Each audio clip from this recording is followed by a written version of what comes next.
Bonjour à tous et ravi de vous accueillir. Donc nous avons organisé ce webinaire qui a pour sujet les dernières actualités autour des aides Covid et report PGE possibles. On va essayer de s'attarder sur les aides auxquelles on pense que nos clients sont le plus pourraient répondre. Et à savoir que cette liste sera non exhaustive. On va essayer de répondre au maximum aux questions au cas par cas. Si jamais, on se permettra de vous proposer un rendez-vous personnalisé afin de pouvoir répondre au mieux à votre contexte. Et pour cela, je ne serai pas seul. En effet, je serai accompagné d'Iwana Suska, experte sociale au sein d'Optimapay, qui du coup reprendra les aides liées aux exonérations et réductions de cotisations sociales. Et je suis également accompagné de Julie Delannoy, experte en conseil et développement d'entreprise pour la société Améliore ta gestion, qui reprendra elle les aides ou consolidation et le report possible du PGE. Au niveau des aides disponibles à ce jour, comme je le précisais, la liste est non exhaustive, donc on va en retrouver 6. Les deux premières, l'aide renfort et l'aide fonds de solidarité, qui avait pris fin en septembre 2021 et qui a été prolongée depuis, sont principalement des aides pour aider les discothèques et bars, restaurants et pistes de danse, ayant également subi une interdiction d'accueil du public ou soumis à confinement. Donc, on parle là principalement des DOM et des TOM. On ne va pas s'attarder sur ces aides, en effet, car on n'a pas de clients qui pourraient bénéficier de ces aides. Par contre, on va plutôt parler des aides au paiement des cotisations sociales et exonérations de charges sociales. Donc, Iwana va nous présenter ça un petit peu après. Et Julie qui nous présentera les aides coûts-fixes consolidation et nouvelle entreprise consolidation, ainsi que le report possible du PGE. Donc, vous verrez tout au long de la présentation de ces aides, on va retrouver souvent les mêmes prérequis. Donc, on a voulu faire une petite synthèse au tout début de la présentation. Donc, déjà, les périodes concernées pour ces aides sont décembre 2021 et janvier 2022. Il faut faire partie des entreprises du secteur S1 et S1 bis. On verra juste après comment savoir si justement on rentre bien dans ces secteurs. Et alors, en fonction des aides disponibles, il faut avoir subi une baisse de chiffre d'affaires significative entre 30 et plus de 65%. Donc, comment savoir si vous faites partie du secteur S1 ou S1 bis? Alors, soit vous connaissez votre code APE, soit vous ne le connaissez pas. Si vous ne connaissez pas votre code APE, c'est assez simple. Julie, à la rigueur, ou Iwana, si vous pouvez mettre le lien vers Avisirène. C'est un site où vous pourrez télécharger dessus votre avis sirène et qui fera apparaître le code APE. Il faudra ensuite comparer ce code APE à la liste du gouvernement. Donc pareil, on a remis le lien ici, économie.gouv. À savoir que le secteur S1, c'est principalement les activités touchées directement par l'épidémie. Donc on entend souvent parler des hôtels, cafés, restaurants, mais pas que, événementiels et autres. Et les secteurs S1 bis, ce sont les activités indirectement affectées par l'épidémie, généralement parce qu'ils sont en lien avec les sociétés du secteur S1. Hop, et on va passer à Iwana qui va nous présenter les mesures d'exonération et d'aide au paiement des cotisations sociales. Iwana, je te laisse donc la parole. Merci William. Alors, on a vu les conditions, on va commencer par voir un petit peu les conditions, puisque ces mesures d'exonération ou d'aide au paiement des cotisations sociales ont été réactivées pour la période des mois de décembre 2021 et janvier 2022. Alors, quels sont les employeurs concernés et ces conditions? Donc, la première est bien celle de faire partie des secteurs S1 et S1 bis, comme William vient de le dire. Et on va consulter les listes. Je pense que Julie vient juste de mettre dans le chat les listes sur economie.gouv et sur l'URSSAF, où vous allez les trouver, notamment les codes APE, etc. Dans un deuxième temps, il s'agit soit des employeurs ayant subi des mesures d'interdiction totale d'accueil du public, soit des employeurs ayant subi une baisse de chiffre d'affaires de plus de 65% par rapport au même mois de l'année N-1 ou N-2. Et je reviendrai tout à l'heure avec des précisions à ce sujet au niveau de la perte de chiffre d'affaires. Il y a aussi le cas où la perte de chiffre d'affaires se situe entre 30 et 65%. Et puis dans ce cas, les employeurs peuvent bénéficier uniquement de l'aide au paiement de 20%. Et une dernière condition, c'est le fait que ces exonérations et l'aide au paiement ne concernent que les salariés en dessous de 4,5 fois le SMIC. Ça veut dire on dépasse un petit peu les 7 200 € de salaire. Donc voilà. Alors, comme je le disais, j'allais revenir, merci William, j'allais revenir sur les précisions sur la perte de chiffre d'affaires. Donc, on va avoir, par exemple, le mois de décembre 2021 qu'on va devoir comparer avec le chiffre d'affaires de décembre 2019 ou de décembre 2020, ou alors avec le chiffre d'affaires mensuel moyen de l'année 2019 ou de l'année 2020. Et par ailleurs, en suivant le même principe, on aura janvier 2022 qui sera comparé avec janvier 2020 ou janvier 2021, ou alors avec le chiffre d'affaires mensuel moyen 2020 ou 2021. Avec une petite précision, sur les entreprises qui ont été créées en 2021, la comparaison va se faire avec la moyenne mensuelle du chiffre d'affaires qui aura été réalisé entre la date de création de l'entreprise et le 31 août 2021. Alors, je me permets une petite aparté, Ioana. Donc, en effet, pour du coup valider la perte de chiffre d'affaires, je pense que le plus simple à faire, c'est un petit tableau Excel reprenant donc le mois où on veut constater la perte et puis les différentes possibilités, soit sur N-1, N-2 ou la moyenne de N-1 ou N-2. Exactement, exactement. Alors là, Johanna, là, pour le coup, excuse-moi de t'interrompre, effectivement, Romain nous pose la question de savoir s'il est possible de choisir un choix différent, et c'est la question qu'on s'était posée effectivement quand on a préparé le webinaire, hein. Un choix différent pour chacun des 2 mois, parce qu'effectivement, en fonction du mois de décembre ou du mois de janvier, la saisonnalité de l'entreprise, etc., on peut être amené à prendre le chiffre d'affaires mensuel moyen d'une année ou de l'autre, ou bien si c'est plus avantageux. Pour moi, c'est le plus avantageux qu'on va venir prendre. C'est la possibilité la plus avantageuse dans les 4 possibilités. Ça veut dire que là, par exemple, sur la petite slide que je vous ai préparée, qui est un petit peu plus visuelle, ça permet de mieux comprendre le système de ces comparaisons. On nous dit bien où, on ne nous dit pas et. Donc, on nous dit soit le chiffre d'affaires de décembre 2019, soit le chiffre d'affaires de décembre 2020, par exemple. Donc, pour moi, c'est le choix le plus favorable à l'entreprise qui va devoir se faire. Pareil, à l'horizontale, à gauche et à droite, vous avez cette comparaison avec le chiffre d'affaires moyen mensuel 2019 ou 2020, donc N-1, N-2. Vous allez transposer ça pour le chiffre d'affaires de janvier 2021, mais pour moi, c'est au choix au plus judicieux pour l'entreprise. Et je me permets de préciser, Johanna, corrige-moi si je me trompe, mais effectivement, quand on est sur le chiffre d'affaires de N-1 ou N-2, quand on prend janvier 2022, on est bien à janvier 2021 et janvier 2020. Tout à fait, c'est exactement ça. Et ça veut dire qu'en fait, on ne reprend pas 2019 comme c'était effectivement le cas dans les précédentes aides. C'est bien N-1, N-2. Donc, quand on fait la comparaison en janvier 2022, c'est bien janvier 2021 et janvier 2020. Et les moyennes de 2020 et les moyennes de 2021. Alors, Nicolas nous demande si dans le calcul du chiffre d'affaires de référence, on doit intégrer le fonds de solidarité. Donc, le fonds de solidarité, sauf erreur, je ne sais pas ce que vous en pensez, William et Johanna, mais pour moi, ce n'est pas du chiffre d'affaires. Le chiffre d'affaires, c'est effectivement le chiffre d'affaires qui est comptabilisé au sein de factures qui étaient émises par l'entreprise ou que vous enregistrez dans votre caisse enregistreuse. Tout à fait. Tout à fait. Et on parle bien de chiffre d'affaires hors taxe. Hein. Oui, les subventions interviennent après, justement. Dans le calcul de l'EBE, effectivement, dont d'autres aides que je détaillerai plus tard. Alors, moi, si je peux me permettre, juste avant de passer aux exonérations, pour ceux d'entre vous qui nous écoutaient et puis qui estimaient avoir subi une telle baisse de chiffre d'affaires, alors le but, c'est de vraiment revenir vers nous ou vers votre cabinet comptable si vous ne faites pas partie de nos clients pour nous le faire savoir. Parce que cette information, elle nous permettra de déclencher les calculs et de faire les déclarations sur les prochaines DSN mensuelles. Enfin, je parle notamment au social, mais je pense que par rapport aux aides que Julie va vous présenter, ça sera exactement la même chose. Donc, n'hésitez pas à vous rapprocher de votre cabinet comptable pour mettre tout ça en place. On va passer aux exonérations. Donc, on a vu les conditions au niveau des aides.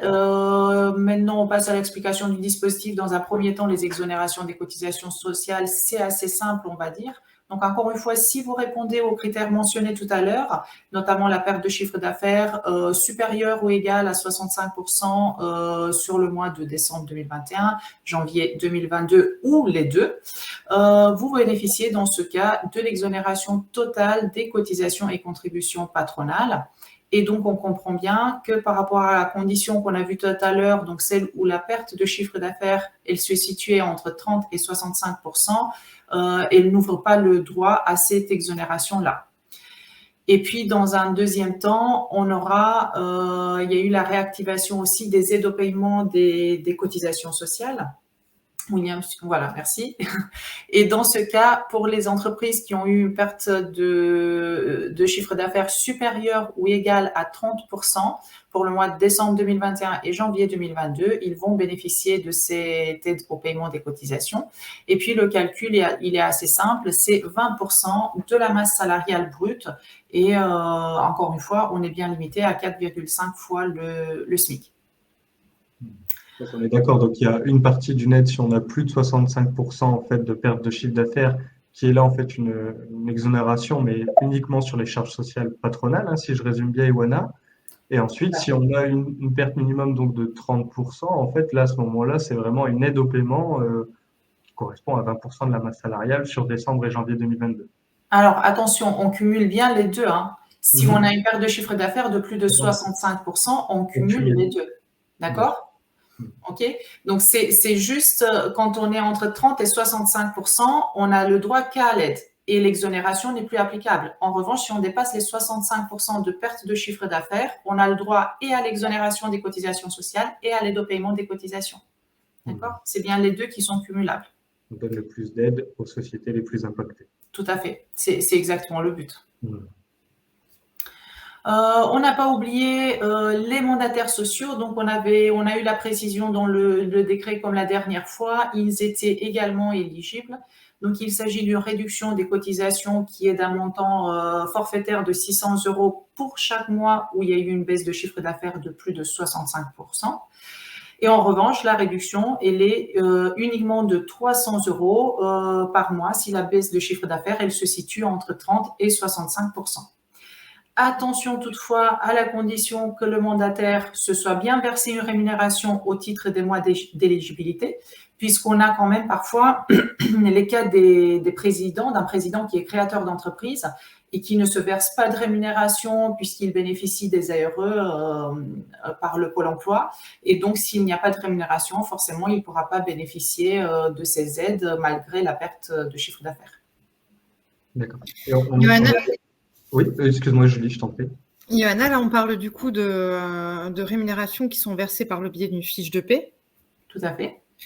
Parce que je vois qu'on a une question sur à qui demande-t-on cette aide aux cotisations. Donc tu me confirmes que du coup ça se fera lors des déclarations sociales liées aux fiches de paie. Tout à fait. Alors c'est pas vous qui faites une demande d'aide, c'est le cabinet comptable qui déclare les montants via la DSN. Donc, on vient dire, comme c'était le cas jusqu'à maintenant de ces mêmes dispositifs, on vient dire dans la DSN quelle était la perte de chiffre d'affaires et à quoi vous avez droit. Et ça vient se déduire directement de la DSN au niveau de l'URSSAF qui est envoyé, que ce soit pour le mois de février ou de mars. Et ça se fera automatiquement. Donc, pour ça, j'ai envie de vous dire, la seule chose que vous avez à faire, c'est juste nous dire et nous donner le détail de votre perte de chiffre d'affaires et nous, on fera le reste. Ça, c'est super. Voilà. Et bien sûr, on n'a pas oublié les travailleurs indépendants. Donc là, on parle des gérants majoritaires des CRL, donc les TNS, travailleurs non salariés, hors micro-entrepreneurs. Donc l'aide reprend un peu le même système que ce que vient d'expliquer Iwana pour les mandataires sociaux. Donc une réduction de cotisation de 600 € pour chaque mois si on a subi, donc de décembre et janvier 2022, si on fait partie du secteur S1 ou S1 bis et si on a subi donc une perte de plus de 65% par rapport au même mois. Cette aide donc cette réduction est portée à 300 € si on est sur une baisse entre 30 et 65%.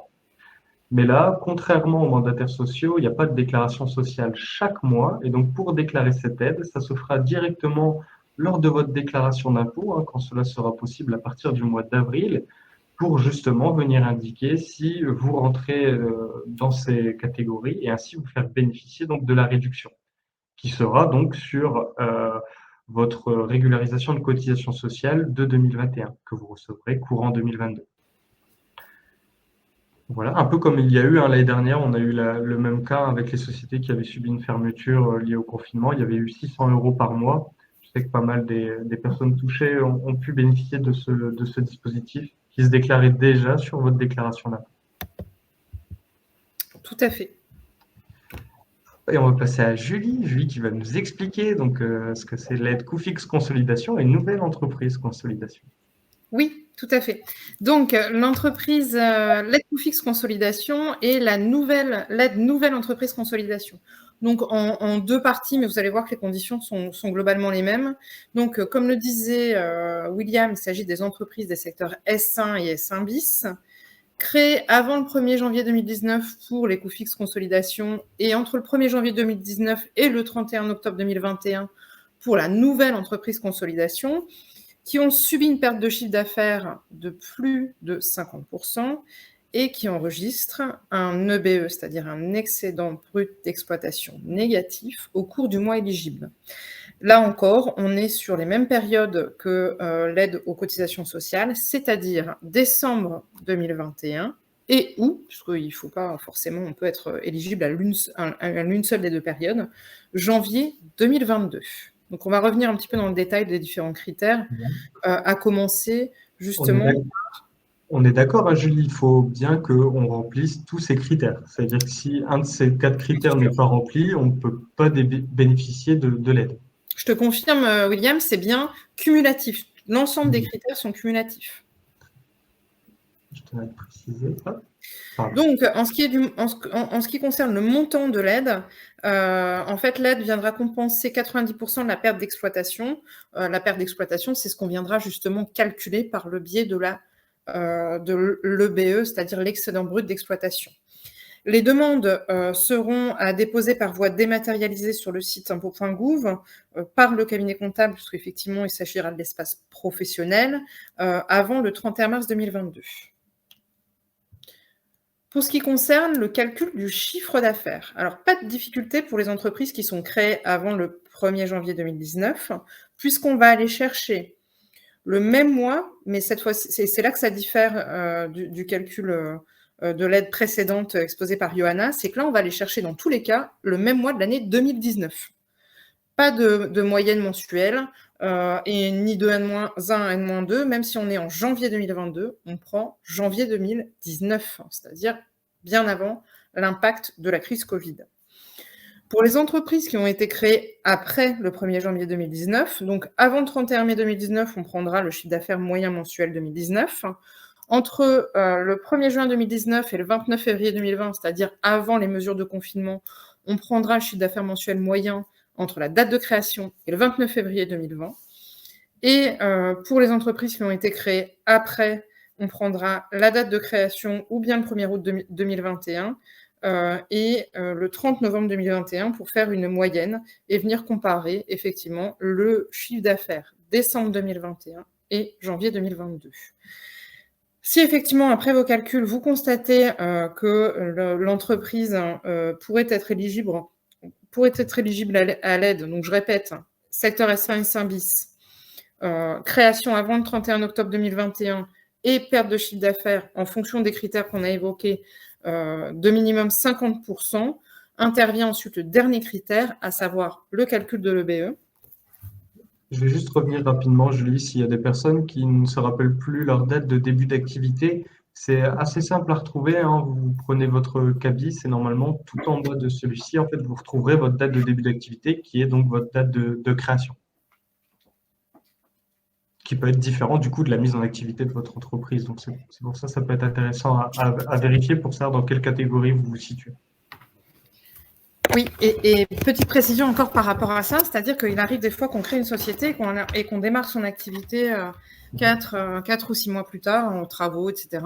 Auquel cas, effectivement, l'administration fiscale a déjà admis pour le fonds de solidarité qu'on puisse retenir la date de finalement de démarrage réel de l'activité, c'est-à-dire la date des premiers encaissements de produits, de chiffre d'affaires finalement. Okay. Donc voilà, précision complémentaire par rapport à l'EBE. Donc évidemment, autant les 3 premiers critères, ils seront assez facilement identifiables pour vous, autant on ne va pas vous demander de calculer l'EBE, c'est-à-dire l'excédent brut d'exploitation. L'EBE, c'est ce qu'on appelle un solde intermédiaire de gestion. C'est un indicateur financier qui est très employé dans le domaine à nouveau financier, mais qui n'est pas forcément à la portée de tous les entrepreneurs. Donc, globalement, c'est quoi l'EBE? C'est un indicateur qui traduit la capacité de l'entreprise à générer de la rentabilité en se basant uniquement sur son exploitation. Sur son exploitation, ça veut dire quoi? Ça veut dire qu'on exclut tout ce qui concerne les investissements, tout ce qui concerne les produits et charges exceptionnelles, tout ce qui va concerner le remboursement des prêts, et on va se focaliser uniquement, du coup, sur le chiffre d'affaires d'exploitation, donc votre ticket Z ou les factures que vous avez enregistrées, et puis les charges de personnel, loyer, impôts et taxes, etc., etc. Ça va nous permettre effectivement de traduire finalement la rentabilité sur la période. Alors, Julie, je me permets juste une petite question de Brigitte qui nous demande une confirmation. Si le premier chiffre d'affaires arrive 3 ou 4 mois après en cas de travaux du local, est-ce que c'est autorisé aussi qu'on retienne la date, qu'on ne retienne pas la date de création? J'ai pas compris la question. Alors attendez, je vais la relire peut-être. Ça veut dire que les premiers encaissements, ils arrivent, si je comprends bien, ils arrivent 3 ou 4 mois après parce qu'il y a des travaux du local. Donc, ça veut dire que le démarrage réel d'activité, il est décalé de 3-4 mois. Est-ce qu'on peut prendre cette date-là et pas la date de création? Oui, on peut prendre cette date-là, mais faites attention parce que quand même, pour ce qui concerne le calcul du chiffre d'affaires, pour ce qui est, donc du coup, j'imagine que c'est une création proche du 31 octobre 2021. Du coup, on va réduire la période de calcul. Il ne faudrait pas quand même que le premier chiffre d'affaires soit encaissé après le 30 novembre 2021, auquel cas, effectivement, le calcul n'aurait plus de sens, puisqu'on va bien calculer le chiffre d'affaires moyen mensuel entre la date de création de l'entreprise ou la date de premier chiffre d'affaires, disons, si c'est après le 1er août 2021 et le 30 novembre 2021. D'accord. OK. Merci, Julie. Donc, effectivement, on en était à l'EBE. Donc, effectivement, l'EBE, ça va nécessiter que vous nous fournissiez... Le calcul de l'EBE, c'est un calcul, finalement, de compte de résultat. Ça nous oblige à réaliser, nous, un compte de résultat mensuel. Donc, une balance mensuelle, c'est-à-dire l'enregistrement de toutes les opérations d'entrée et sortie de chaque entreprise. Et il va falloir, du coup, qu'on dispose de l'ensemble des pièces comptables sur chacune des 2 périodes. Ça veut dire quoi? Ça veut dire qu'il faut qu'on ait l'ensemble des factures de vente et outils ticket Z, les factures d'achat intégrées dans l'outil ratio, les éléments de paye transmis suffisamment en amont à Johanna, parce que vous voyez bien qu'on est le 28 février et que pour déposer une demande avant le 31 mars 2022, il va falloir qu'on fasse preuve de beaucoup de réactivité et surtout qu'on est en période fiscale. Donc, il va falloir quand même que vous soyez, vous aussi, très réactifs pour nous transmettre les documents, notamment si vous pensez être éligible à ces aides. Puisque, effectivement, dans les justificatifs à fournir, on va avoir une déclaration sur l'honneur du dirigeant, donc pour l'exactitude des informations transmises, une attestation de l'expert comptable sur le montant de l'EBE et le niveau de perte de chiffre d'affaires, ainsi que le détail du calcul de l'excédent brut d'exploitation, la balance générale, donc ça c'est le document qui permet de générer le compte de résultat sur les périodes éligibles, et le RIB de l'entreprise, pour transmettre, pour pouvoir verser les aides. Ça veut dire quoi? Ça veut dire que globalement, c'est la raison pour laquelle à chaque fois qu'on a communiqué sur ces aides-là, on vous a remis et on vous a demandé de nous retourner une attestation qui reprenait les différents critères pour nous dire effectivement, je suis dans le S1, S1 bis, effectivement, j'ai subi une perte de chiffre d'affaires. Donc, on vous a demandé de au moins nous transmettre ces documents-là, ces informations-là, pour que nous, on puisse entreprendre les travaux. Parce qu'effectivement, vous imaginez bien qu'on ne peut pas agir sur chacun des dossiers et que, effectivement, on vous responsabilise par rapport à ça de déjà nous transmettre l'ensemble des informations et puis de vous manifester si vous pensez être éligible à ces aides-là. Donc voilà pour l'aide coût fixe consolidation et nouvelle entreprise consolidation. On va parler maintenant du PGE, Julie. Au vu des dernières actualités, de repousser encore une fois son remboursement. Je te laisse donc nous présenter tout ça.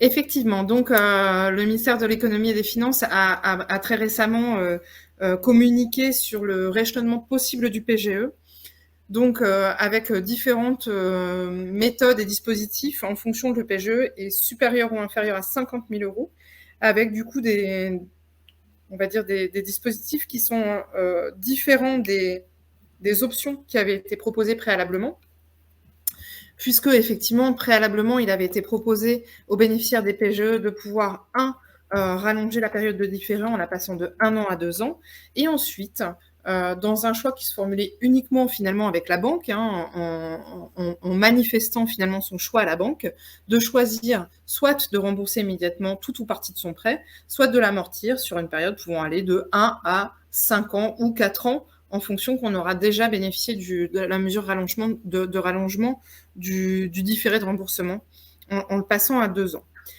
Donc, effectivement, ce qu'il faut bien comprendre ici, mais vous le verrez dans la prochaine slide, puisque j'ai effectivement insisté là-dessus pour vous exposer les impacts, notamment de ce rééchelonnement du PGE, c'est qu'on n'est pas dans une mesure optionnelle et de confort comme on pouvait la formuler précédemment, c'est-à-dire où il suffisait, entre guillemets, de choisir dans un menu déroulant qu'on communiquait à la banque, l'une ou l'autre des options qui étaient choisies. Là, on est vraiment dans une mesure de rééchelonnement du PGE et de restructuration globale de la dette financière. Ça veut dire quoi ? Ça veut dire que si on déroule chacun des deux dispositifs, et on va d'abord s'attacher à celui qui concerne les PGE inférieurs à 50 000 euros, l'entrepreneur va d'abord avoir un échange avec son expert comptable, notamment à la lumière des derniers éléments financiers, donc évidemment le bilan 2021, et je vous encourage d'ailleurs à transmettre à votre interlocuteur comptable l'ensemble des éléments, si jamais il y a des éléments qui sont en attente de réception pour pouvoir finaliser les bilans.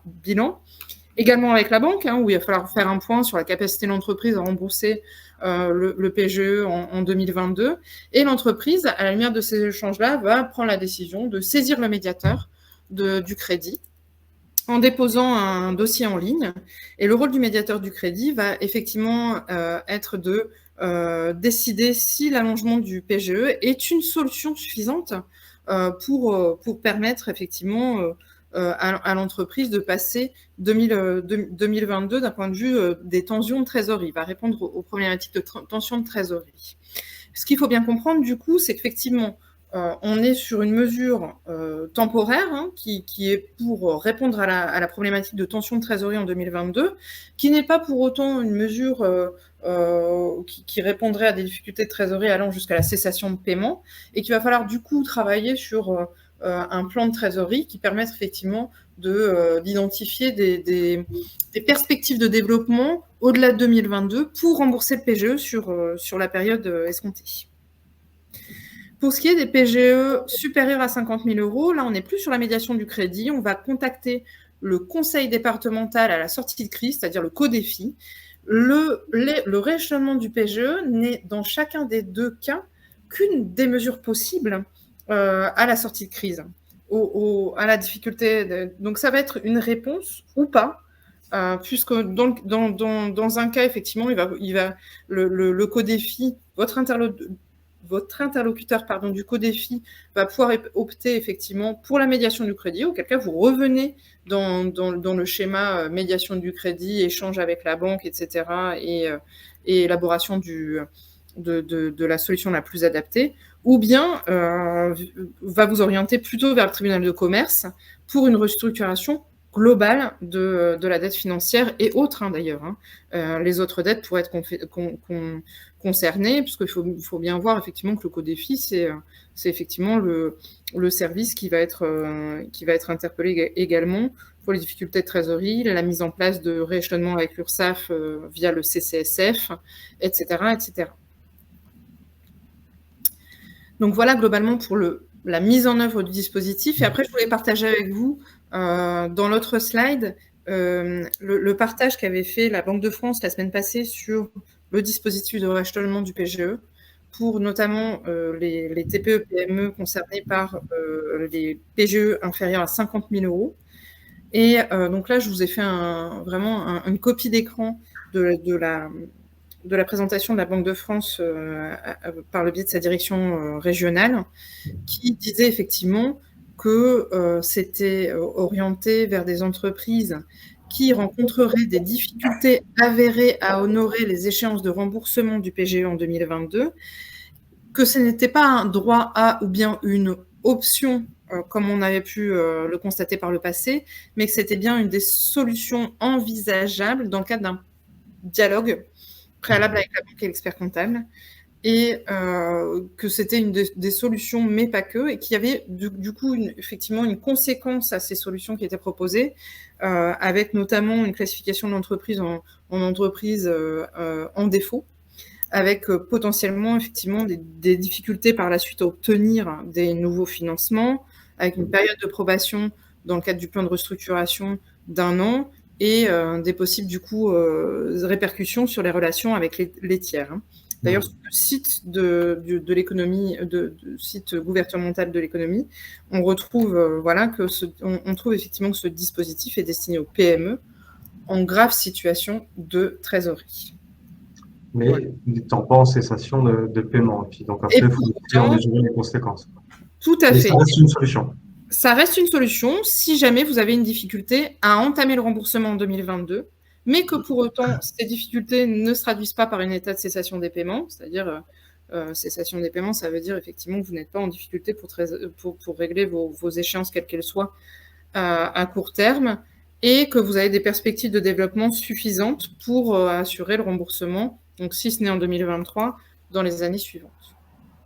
Donc voilà, donc ce qui veut dire effectivement que si jamais vous vous sentez concerné effectivement par des difficultés de trésorerie sans cessation des paiements, etc., je vous encourage à prendre contact avec votre interlocuteur comptable pour pouvoir faire un point. Voilà.